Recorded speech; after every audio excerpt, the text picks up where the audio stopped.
Hello everyone, it's Jess Conto, your Wasteland Reviewer, and welcome to Lost in the Wasteland, my weekly interview show where I get to learn a little bit more about somebody else's perspective on movies. And this week is another edition with my wife, Jess. Jess, thank you so much for coming on. You're welcome.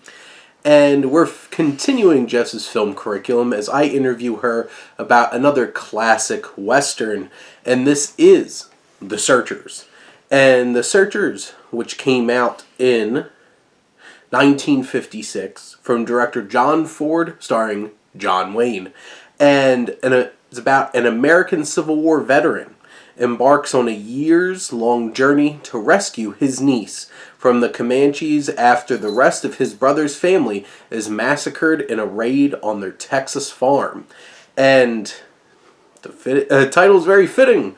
They indeed go searching. Shocking. But Jess, why did you want to include this on your film curriculum? It's one of the only movies I find tolerable with John Wayne in it. So, spoiler alert, Jess is not a fan of John Wayne. And I found like a John Wayne fan club thing, because I was actually looking for more information on one of the actresses in this, and all I came up was a John Wayne fan club. And they were like, he was nice to this lady one time, so that means that he wasn't a terrible racist. She's one of the good ones. Yeah, it was Luke in this. So, anyway. Jess, not a huge fan of John Wayne. Well, and I think it's an important film, and when I Wikipedia'd it when trying to make this list, it had a lot of like accolades, and there were still people reviewing it. So I guess seems like it was considered pretty, pretty revolutionary, pretty nuanced for the time. I would definitely consider this peak Ford Wayne collaboration in terms of westerns, and this and Stagecoach are like the quintessential classic films from these two creators. Why do you feel like this film is still considered a classic all of these years later? I mean, in addition to being just beautiful and symbolic, there's tons of symbolism in there. Mm-hmm. One of the things I read and thought was very interesting is that it gives depth to the Native American characters. Like, yeah, they're still pretty stereotypically portrayed, but they're given... Like, the one writer said that they're never more brutal than the white people in the area. They're never more brutal than that, and they have a reason for it. Like, Scar even says, he takes scalps because his two sons were killed by white men, so, like, obviously they're not peaceful. Everybody's out for vengeance. The white men, they're not peaceful, yeah. And, John Ford himself had said that Native Americans had been treated unfairly, although he probably still had some problematic views, but, in that take, I thought that was very interesting. And I do like that John Wayne's character is portrayed realistically and that he's a dick. Like, he's an obsessive, he's very stereotypically masculine, but it's not shown as a heroic trait, I hope. People don't see him that way. Like, he's a bastard. Like, he is just obsessed. The one thing I read called him Captain Ahab, and I think that's accurate. I mean, you can tell that what was his name, Mitchell or whatever? Martin, yeah. Martin kind of seems like he wanted to give up. Jeffrey Hunter, yep. Seems like he wanted to give up way long ago, and John Wayne's character was basically like, alright, fine, go. Get out of here, then. Ethan Edwards is one of the most iconic characters in all of Western cinema. And he's not nice. No, he's not. And there's some very specific traits about him and his background that makes him stand out as somebody who isn't an ideal hero, especially in a film that was made in the 1950s. But you mentioned the symbolism. What are some of the things you feel like stick out in the film? Well, the biggest one is probably the most obvious at the end, where he's the only one who doesn't go in the house, and he turns around when they're all celebrating and they're happy that Debbie is back. He kind of awkwardly stands there for a little bit and then he walks away. The way he grabs his arm and it's like... It's kind of awkward. Hanging there, and he shuffles off John Wayne style. Yep. And, not only does he not go back into the house, the whole entire thing is framed through the doorway. It's almost like he's not able to actually make it through. Yeah, I've seen some and heard some interpretations and shit. I think this is yours too. Is that the door symbolizes like heaven, and he's just not able to get in because he's not a good person. Yeah, and it's the kind of thing where everybody else has been able to move on. Mm-hmm. And he can't. I mean, you see that with the Civil War. Like, he was Confederate. He wouldn't even go to the surrender. No, and he kept. And he didn't come home. No, like 3 years later. Yeah, like he didn't come home. He didn't give up. He's cruel and brutal. And there's a couple times in the movie he had to be stopped from just slaughtering people for. I mean, they're retreating and.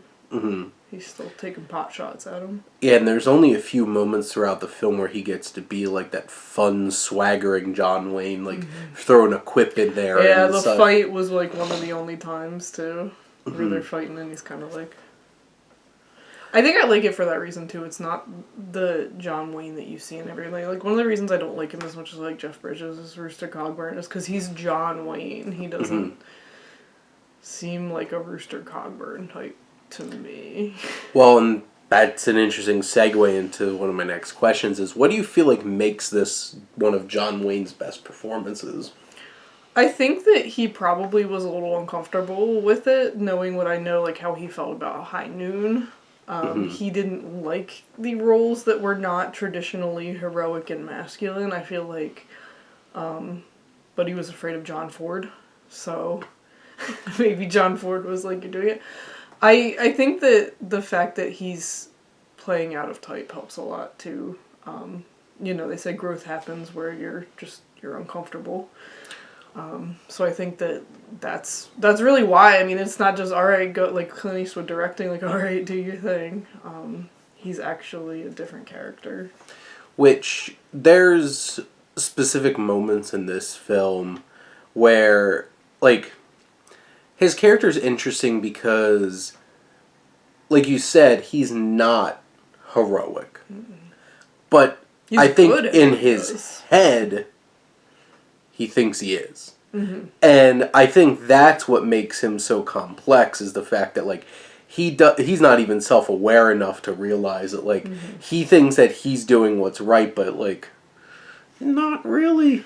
Yeah. And it's one of those kinds of things where he is so driven and so corrupted in his perspective on things that he doesn't even realize that, like, he's in the wrong. Like Captain Ahab. Exactly. And that is a really good comparison. What are some of the moments in the film where you feel like John Wayne's really flexing how strong his performance is? It's a good question. I think the part in the beginning where they split up because he knows that his brother, because you can like see it on his face that he just knows that's not where they're going next. Like, he just seems like he's got such a feeling that he goes back to his brother's house. And I think too, when they're searching through the rubble and he's like trying to keep the kid away, he's like, don't look in there. There's nothing for you in there. That's good. And I think too, when they get in the argument after they found Debbie and Scar and everything, I think that whole scene and then that attack is a pretty good, it's a pretty powerful scene. There's a really impressive shot of John Wayne arm over his horse, looking off into the middle distance towards the camera, and just look in his face. Is that it's moment intense. That you were talking about where he realizes that, like, he knows he can't rush back to his brother's ranch. Or he'll kill his horse. But he knows it's not going to be good when he gets there. And it's one of those kinds of things, too, where I feel like the scene that really stands out to me is after he goes through that offshoot valley, comes back, and Marty is questioning him. And I'm trying to remember what the young man's name is that was his niece's, like, fiance. But, like, he keeps pushing him about what he saw in that valley. He's like, what, do you want me to draw you a picture? Like, there's just so much emotion in that, and you don't really see that. He seems frustrated. In John Wayne. Yeah, he's usually reserved. and he's always cool. He's like legitimately losing his nerve, and there's just tears and there's a lot of emotion there. I'm like, oh my god, a man showing emotion. Well, in the end too, where he's awkward, like you don't get to see him awkward a lot. Which, as I was trying to talk a little bit there, I was trying to buy some time because I wanted to pull up. Very smart though. He won an Oscar for True Grit, which he shouldn't have. And, like, he beat Jon Voight and Dustin Hoffman from Midnight Cowboy for that. And that's just... It's a whole other conversation. Award, probably. It certainly was.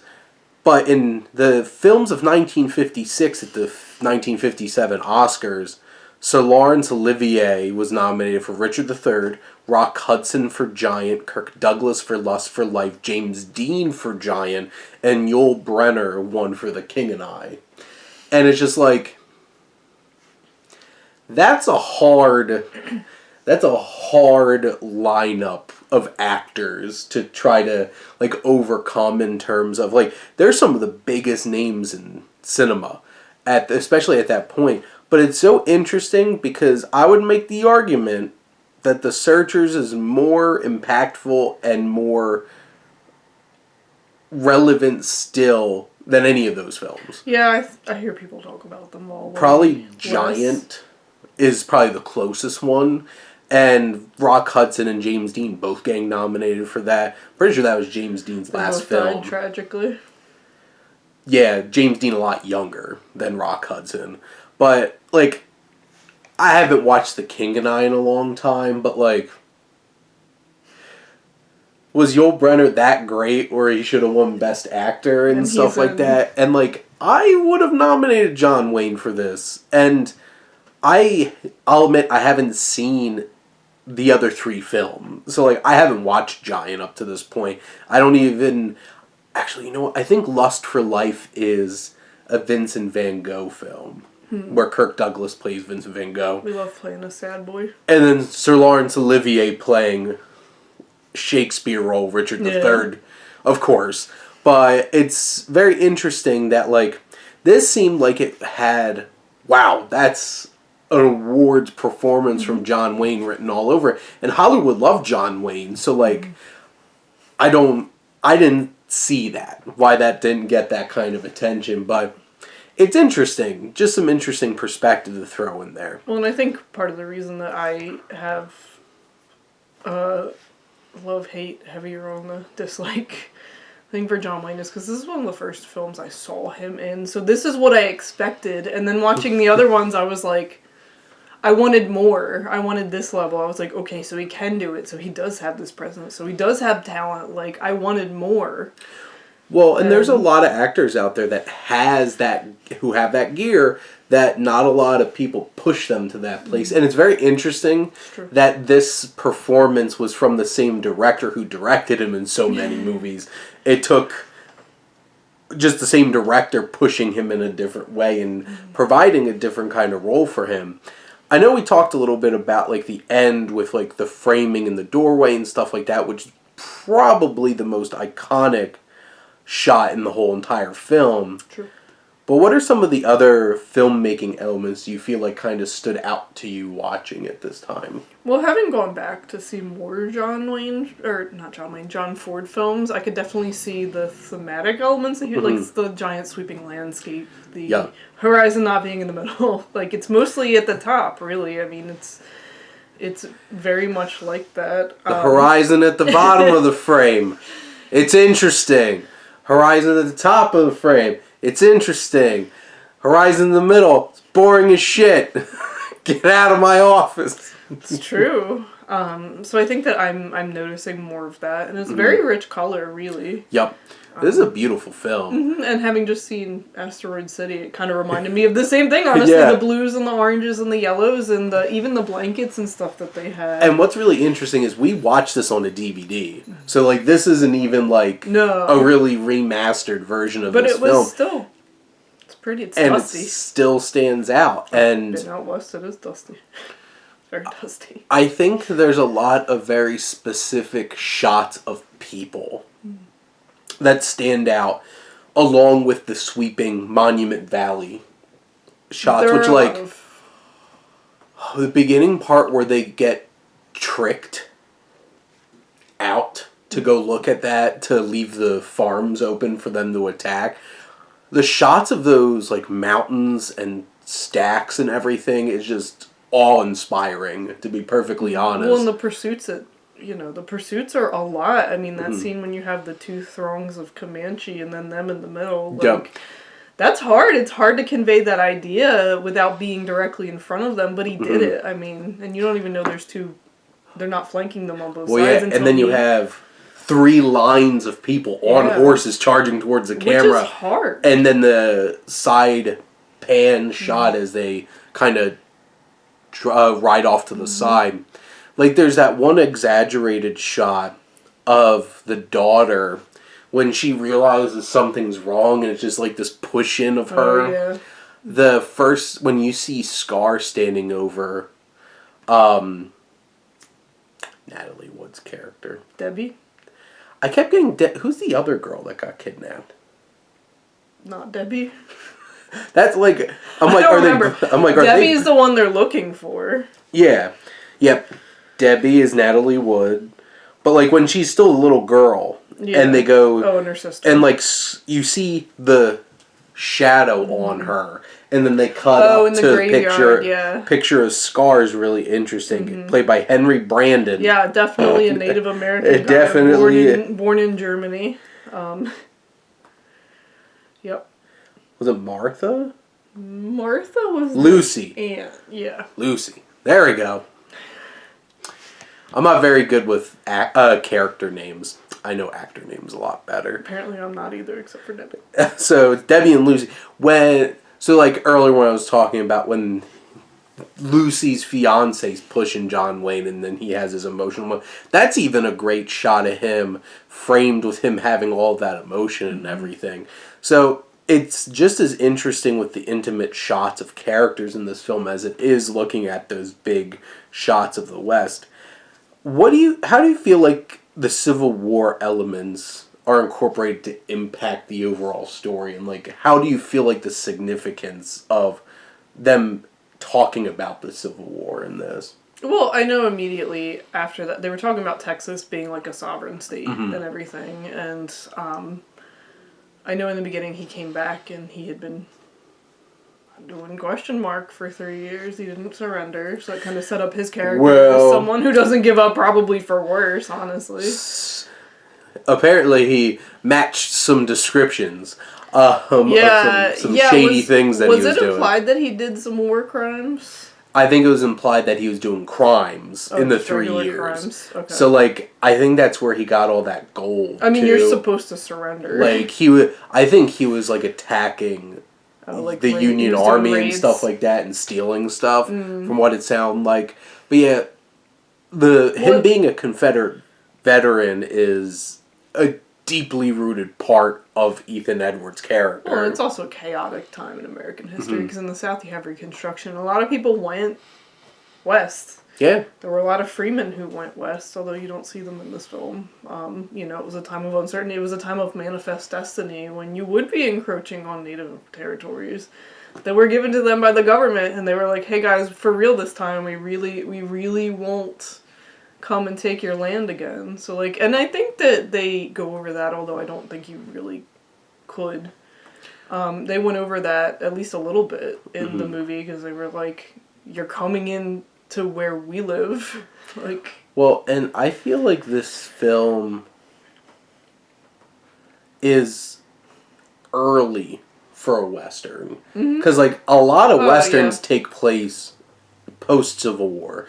To your point, a lot of people chose to leave the tumultuous nature of the South and the Reconstruction and go out west. Well, and this was the time of the Winchester repeating rifle getting like the Winchester 73. There's a movie called that, but the 1873 repeater was called the gun that won the West. Like, and that's what they're using in the film that I saw. I mean, they always use a variety of them, but that's the time. It's settlement. It's moving west. It's trying to settle the savage frontier. Like, well, and that time. It's very interesting because, like, they even engage with, like, Mexican people towards the end of the film and stuff like that, which When did California become a state?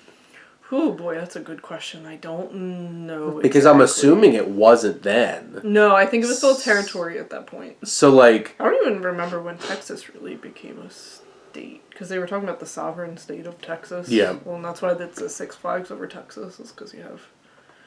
I don't remember French, Mexican, Confederate, U.S. Six Flags. We're from New Jersey, I'm sorry. So... I got 5 of them, I think. Obviously, like, it's both, like, the Civil Wars uses both a character element of Ethan Edwards and some of the other characters, and also just kind of shaping the situation that all these characters are in. How do you feel like John Ford handles racism and prejudice in this film? I think it's definitely a more nuanced take than many Westerns, especially of this time. Like, you know, it's the 50s. It was a time of, you know... really McCarthyism and really pure red-blooded Americanism. I think that he...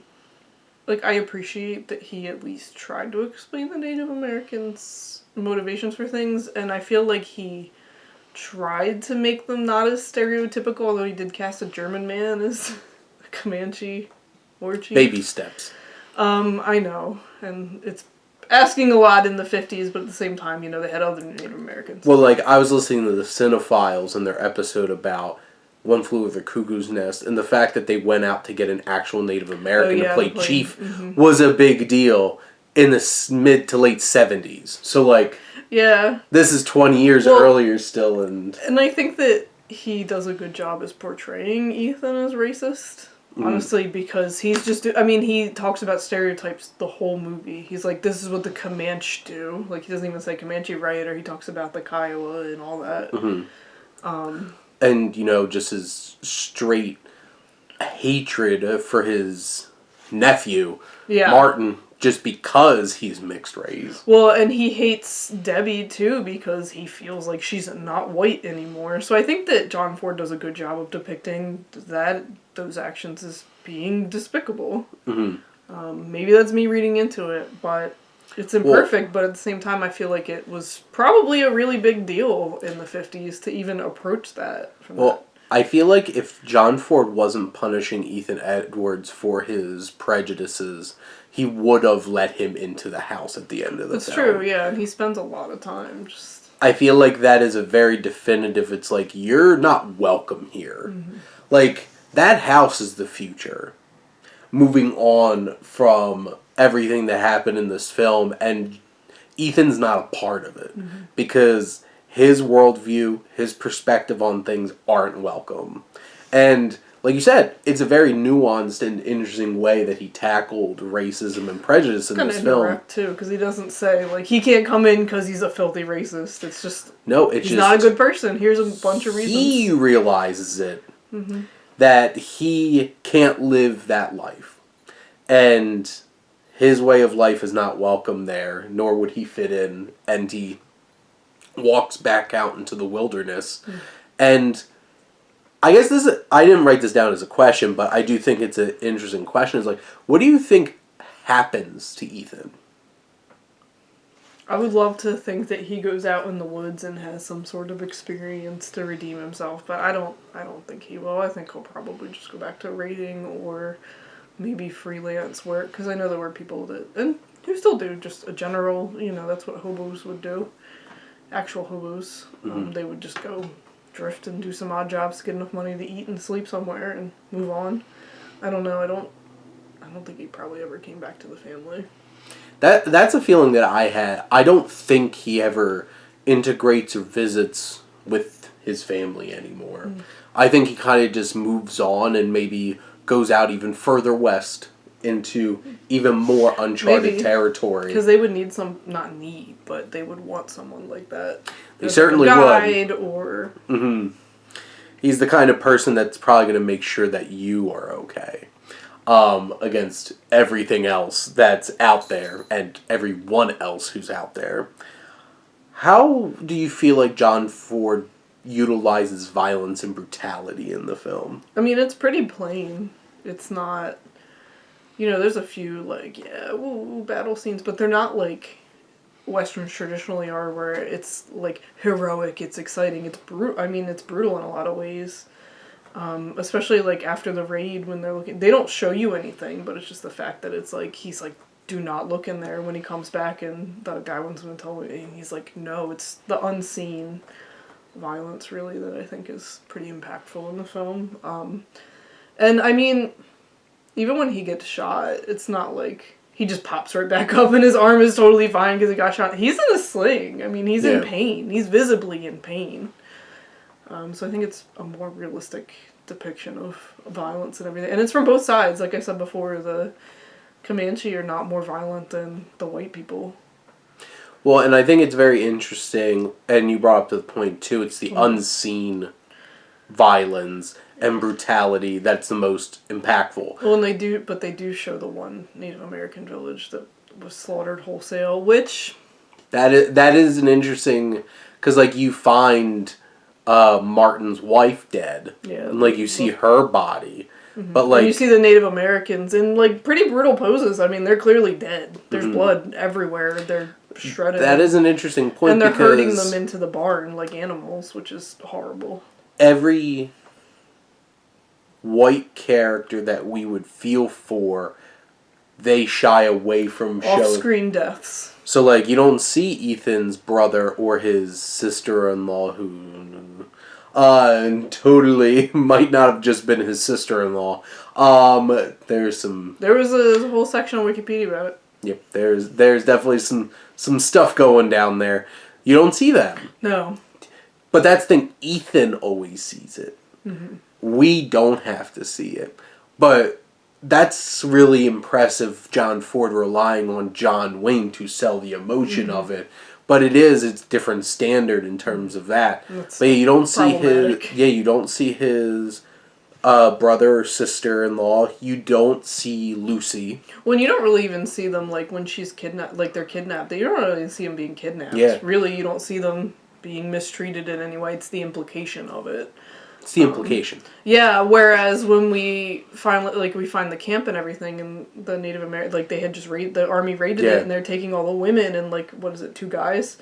They're herding them into a barn. It's literally a barn. Yeah. And that's it. They're, like, rushing them. And they don't even show... Except for the white people. They don't even show Lucy's fiancé. Mm-mm. Like, he rides off and you hear the gunshots. Right, but... And here's an interesting thing.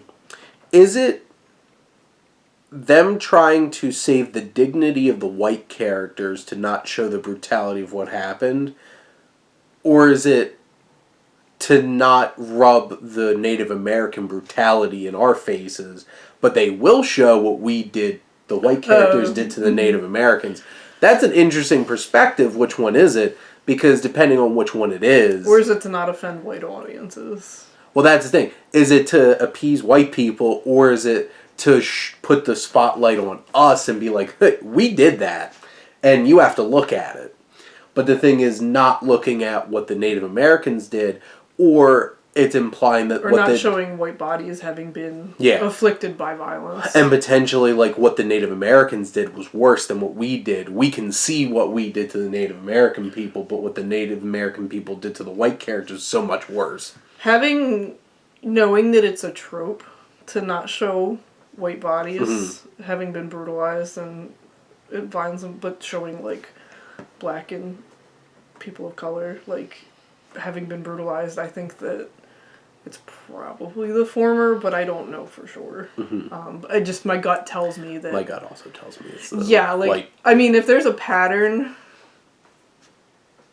There's patterns. Well, how do you feel like...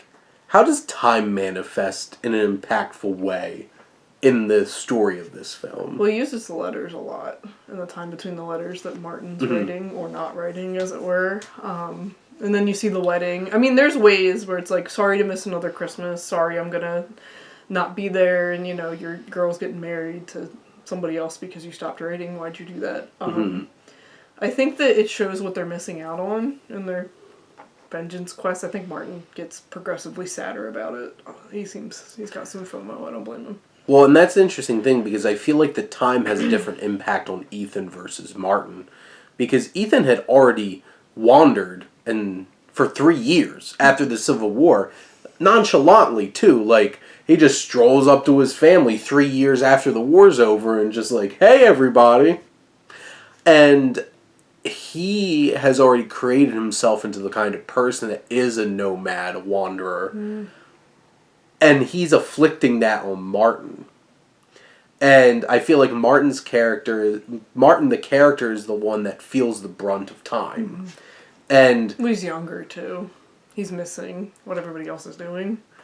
And he's also more connected to humanity. Yeah. And what he's missing out on by being more like Ethan. Mm-hmm. And I think that's an interesting thing. And how do you feel, like, the biggest subplot of this whole entire film is Martin and the girl of his dreams and all of that. How do you think John Ford handles that in the film? Like, do you feel like it feels essential to the film, or? I think you could probably take it out, to be honest, but at the same time, I don't think it takes too much away from it. Mm-hmm. I didn't mind it. It wasn't like they were shoving it in our face. It was more like, a lot of women are used to storytelling devices. I think that's basically what it was, because, her life kind of revolves around getting these letters, and then she moves on, and then doesn't. Which, fine. Well, I don't know that her alternative option was the best. I want you to get away from my fiancé. Finance, I think he's finance. He did his best, but I don't. Not a lot of options out there. Like, I didn't feel the connection.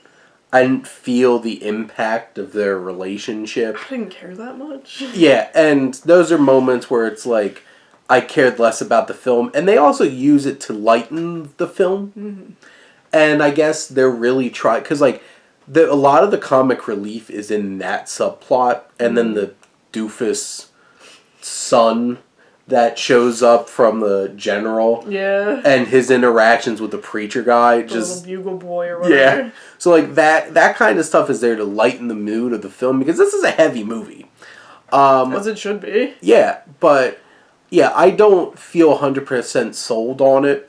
I do feel like they incorporated enough of their presence in the film to make it narratively significant. Mm-hmm. Because why do they go there in the first place? They find the letter with the first evidence of Debbie.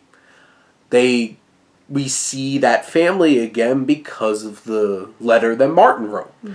And that's how we get to hear what happened over all this time, which I thought was an interesting narrative device to shake things up. Mm-hmm. And they wind up going back and finding the wedding, and the fight happens and stuff like that. But in the end, it's really them collecting an army to go fight the Native Americans. Yeah, like, you didn't have to. So, like, I feel like, even though I didn't care so much about the relationship, I feel like at least the scenes had enough in them narratively to move the story along, and it didn't feel like completely disconnected from what the main point of the film was. Besides John Wayne, who are some of the people that really stood out to you acting-wise in the movie? Good question. I thought Natalie Wood did a good job. Yep. It made me really sad that she died young and tragically. In a way that people know about. Under mysterious circumstances. Yeah, that's sad. I feel like only Robert Wagner and... that made me sad. Robert Wagner and... who else was on the boat? I forget. Somebody who's currently still acting. I don't remember. Hers was a good performance. And what did you think of Jeffrey Hunter, who played Martin? He was alright. I think they could have cast somebody else and it would have been fine too. It's hard to act against John Wayne. I think arguably at his best. I think that's a tall order. It was Christopher Walken. Was the other one on the boat. It's very interesting because Jeffrey Hunter wound up becoming the original lead in Star Trek. Because he's Pike at the very beginning of the original series, who then gets like pushed out of the way for William Shatner to show up as Kirk. I didn't buy him as much, like, and it isn't even the character. I think the character's interesting. I just don't feel like he's the strongest actor. He was a little silly sometimes. I do think Ward Bond, who is the Reverend Captain, I really did like him. I do think that he was an interesting character who kept popping up back into the film. But when it really comes down to it, this is John Wayne's movie. Yeah, it's really a John Wayne vehicle. And Vera Miles, who I think Laurie was the one who Martin was in love with. I didn't really care about their relationship, but I did think that she did a really good job. With what she had, yeah. Yeah. Vera Miles of, if I'm not mistaken, Psycho fame. Because she was Janet Leigh's sister, who pops up in like the second half of Psycho. But really, when it comes down to it, this is an interesting question that I thought would be a great way to wrap this up. Would you do the search? For her? Ooh, that's a good question. Like, would you put yourself through years of isolation and searching to try to find your niece? Probably. I'm not very good at knowing when to give up. I'm not as brutal as John Wayne, obviously. But I would probably at least look. Yeah, maybe not as intensely, but I mean, you could always just ask around. They get a lot of places by asking around, and I think it would be notable. One important thing I want to note is that a lot of women who were taken by Native American bands and lived with them for a while did not want to be rescued. Like, there were cases of women dying once they were rescued. Oh, that was another question I did want to ask is, do you think... They didn't want to go back. They were like, this is my family now. This is my husband. These are my kids. Like, I don't want to go back with you. Well, unfortunately, Debbie didn't have a family anymore after that because they kind of just leveled the... Well... Sorry, she didn't have a Native American family anymore because they kind of just, like... Murdered them all? Yeah, so, like, she didn't really have an option at that point. But at that point, she was assimilated. Like, well, yeah, do you think Debbie's going to be okay? I remember what I said at the end. Shane asked me the same question. Well, now I'm asking you to say it on camera. Okay. They don't really have good psychological resources at this point. I think she has to be some sort of okay or she's just going to die. Like, I think that those are your two options back then. So, would she need a lot of therapy? Yes, absolutely. They did not have therapy at this time. So, realistically, if you were hysterical, you got drugged and then... I'm just going out on a limb here and saying that I feel like the film is trying to tell us she's going to be perfectly okay. Yeah, realistically. And I don't think... It's a lot of trauma. I don't know if the film was prepared to tackle that issue, nor was necessarily 1950s America ready to tackle that issue. Well, that's why we have News of the World. So, there you go. But Jess, those were all my questions on The Searchers. Thank you so much for coming on and talking about this John Wayne classic. Getting the old brain juices flowing up here. Absolutely. And next time Jess is going to come on for a Western, we're going to actually take things back a little bit because we kind of skipped over one, which is A Treasure of Sierra Madre. We're going to put that thing down, flip it, and reverse it. And reverse it. But thank you, as always, for coming on and humoring me by coming on to my YouTube channel. You're welcome. And thank all of you out there for always tuning in and supporting your Wasteland Reviewer.